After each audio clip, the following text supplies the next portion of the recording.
He's lied 4 times. This boy definitely lying. Subway touts itself as a fresh and healthy alternative to traditional fast food, but it turns out you can't always believe the marketing hype. So sink your teeth into these 10 big lies Subway told customers.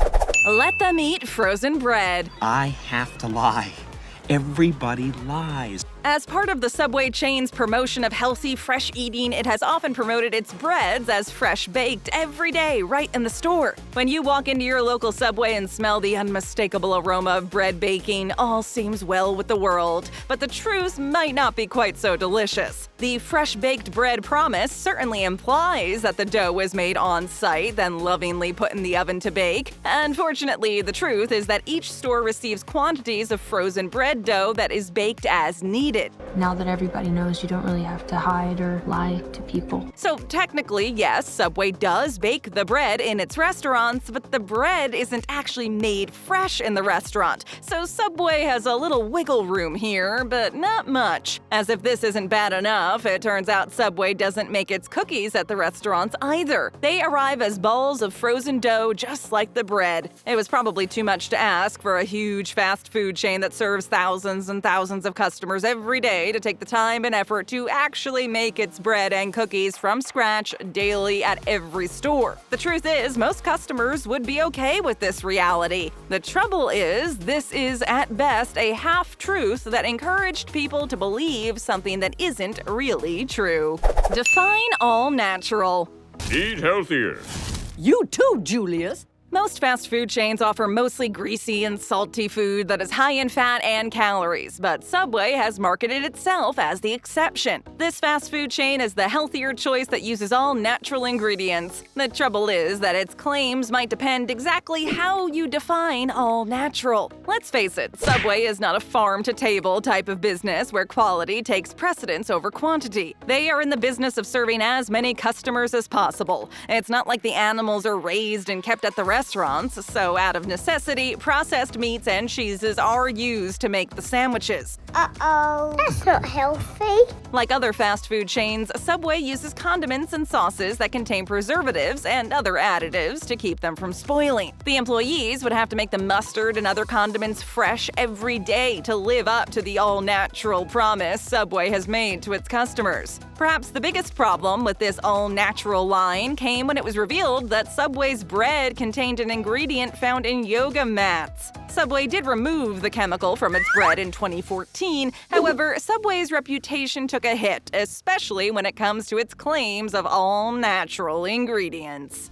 Opposite of fresh. The horrors of an unfresh bowl. Maybe Subway customers can put up with the fact that a lot of Subway's food arrives at the stores frozen and is often highly processed. After all, this is still a fast food chain. However, food not being as fresh as advertised is still on a whole different level than food that might actually be past its expiration date. Highly processed foods like deli meats and condiments can be pushed past their official expiration a little bit. That's old food! On the other hand, fresh ingredients like lettuce and tomatoes are perishable and have short shelf lives before they start to spoil. It would be hard to serve wilting brown lettuce and mushy tomatoes as fresh, but apparently Subway employees are sometimes told to push the limits as much as they can to save money. Some employees have alleged that they have even been told to change the expiration date on some food so they can continue to serve them to customers. If this assertion is true, then it's one of the big lies Subway told customers, and it may be putting customers' health at risk. Many customers eat at Subway because they believe it is a fresher and healthier eating choice than other fast food chains. However, if Subway is using expired food in its stores, then this would likely change how customers feel about the food they're ordering.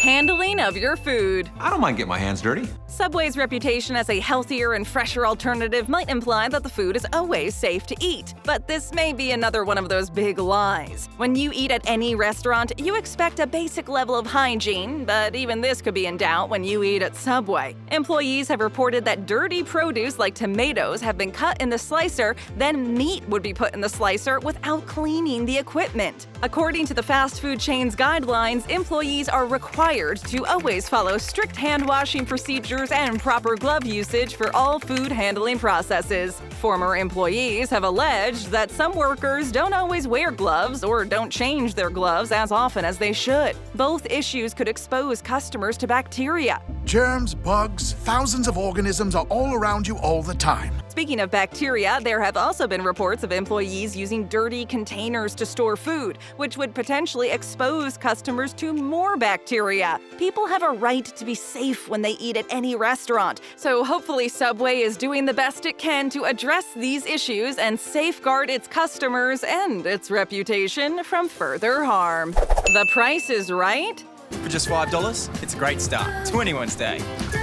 Subway has long used its $5 footlong sandwich promotion to draw customers to its stores. This popular promotion has been around since 2007, and many people have gotten used to it. The trouble started in 2016 when Subway decided to raise the price of the $5 footlong to $6. Besides upping the price, it also messed up the $5 footlong jingle that is still in many Subway customers' heads. Customers were understandably annoyed, and it didn't help that Subway's explanation was that costs have gone up a lot, so customers were just going to have to deal with it.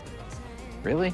By itself, $1 is not a lot of money, but on the other hand, a $1 increase on a $5 sandwich is a big percentage increase to swallow all at once. In 2018, Subway tried to change course and go back to the $5 sub promotion. As you might have guessed, this attempt to clean up its mess did not go as the fast food chain planned. Local Subway owners pushed back, saying that the return to the $5 footlong cut into their small profit margins. Subway didn't force the local stores to honor the price, so most didn't and left customers holding the bag with the more expensive sandwiches. This dust-up left a bad taste in everyone's mouth, but it seems Subway was able to move past it. Something fishy. Please, no more tuna, okay? Subway has a lot of sandwiches to choose from, and one of its most popular choices is the tuna sub. The problems arose when people started questioning whether the tuna sub actually contained strictly tuna or something else. Someone decided to sue Subway over it, alleging the fast food chain uses cheaper ingredients, although what the other ingredients might be are not identified. The New York Times decided to do an investigation to try to clear up this fishy story. So we did our own test to see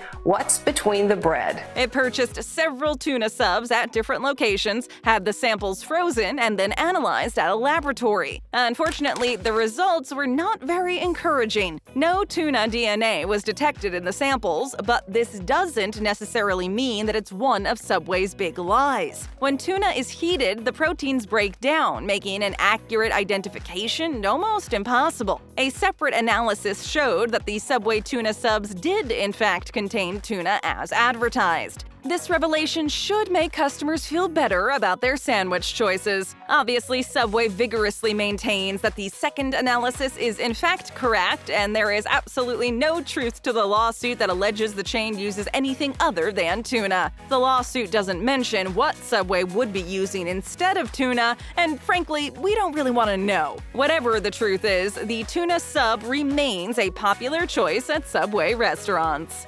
We might have some in the back. What do you mean? According to some employees at Subway, you can't always take their word for it when they tell you they're out of something you want on your sandwich. This begs the question, why would Subway employees lie about whether they have certain items in stock or not? Before we start conjuring up conspiracy theories about this one, we have to think of the obvious. Many people are just plain lazy, and many employees are lazy too. Some of the reported 38 million Subway sandwich combinations are boring or time-consuming to make. I can imagine how difficult this is for you. These factors can lead some employees to lie to customers so they don't have to make a particular sandwich. This will sound a little strange to most of us since it's a Subway employee's job to make sandwiches. There's also one particular ingredient that seems to get extra attention from Subway employees: light mayonnaise. Some employees have admitted that when the light mayo runs out, the bottle is often refilled with the regular mayo, and with the blessing of the manager. Hopefully they are able to make your sandwich of choice the next time you're at Subway, but if they can't, you might have to wonder why. Footlong comes up short. anyone finish these things? They're huge. When it comes to a Subway sandwich, size does matter. There has been some controversy over whether foot-long subs are actually 12 inches long. When you order a foot-long sub sandwich at Subway, regardless of the price, you assume that you are getting the size you paid for. What it really comes down to is the frozen dough that the locations use to make the bread for the sandwiches. Are the loaves consistently 12 inches long or some other length? I'm not doubting that. Then what? This first became an issue in 2013 when a customer posted a picture of his foot-long sub on social media claiming it only measured 11 inches. Subway claimed that if the sub really was 11 inches, it was due to an isolated mistake in the bread-making process, which resulted in the short loaves of bread. According to a lawyer who represented Subway customers, he bought subs from several locations and none of them measured the full 12 inches. So in 2016, Subway settled and paid more than $500,000 in legal expenses, as well as promising to ensure its bread measured up in the future. However, one important question has been left unanswered. Have the 6-inch subs been checked to see if they measure up? Service, please. Explain to me what the heck you were thinking out there? Insulting a customer like that? Many companies like to tell the public about the core values guiding their businesses, and Subway is no exception. From the beginning, one of Subway's core values has been to provide service that is above and beyond the basic level provided by fast food chains. This may be Subway's intention, but some people might disagree with how successful Subway has been at implementing this core value. It's hard to maintain an exceptional level of service when the worldwide chain is making more than 5,000 sandwiches every minute. Problem is you trying to live two different lives. So although this may be the goal, many observers would agree that it has fallen short in its efforts to deliver on this core value. On the internet site Customer Service Scoreboard, Subway gets an embarrassing 27 out of 200 rating. Perhaps even more damning is the fact that 95% of user comments about Subway are negative. Customers often describe Subway employees as rude and down. Making all those sandwiches in a reasonable amount of time must be hard work, but working any fast food job is tough all over. You don't see this level of negativity with many of the other fast food chains. Customers and employees interact to build the sandwiches, so maybe this causes friction and leads to the negativity. Is eating at Subway healthy? I can't lie! It would be a pretty big lie if eating at Subway turned out not to be healthy, because the fast food chain's entire marketing pitch is that it's the healthier alternative to the usual burger joints. Depending on what you order at Subway, it could be healthy, or it could be loaded with fat and calories. A turkey breast sub with vegetables and no fatty sauces would be a very good choice. On the other hand, the tuna sub, which is loaded with mayonnaise, will add on about 50 grams of fat and a bunch of calories. You'll find this amount of fat in giant hamburgers like McDonald's Big Mac. Clearly, the tuna sub is not a smart choice, but is this one of the big lies Subway told customers? Your sandwich, sir. If Subway only had options like the tuna sub, it would be in trouble, but the healthy subs that you can actually order lets the fast food chain off the hook. Subway might be off the hook, but not completely out of the woods. One study showed that the average McDonald's meal totals over just 1,000 calories, while a Subway meal averages 955 calories. This seems damning, but in the end, it comes down to choice. Customers can choose a Big Mac and fries or the tuna sub laden with mayonnaise. However, they can also get a sub filled with lean meats and vegetables, so eating healthy at Subway is mostly up to you. Pick out another great video. Just tap or click. First time here? Then leave us a comment, hit that subscribe button, and ring that notification bell.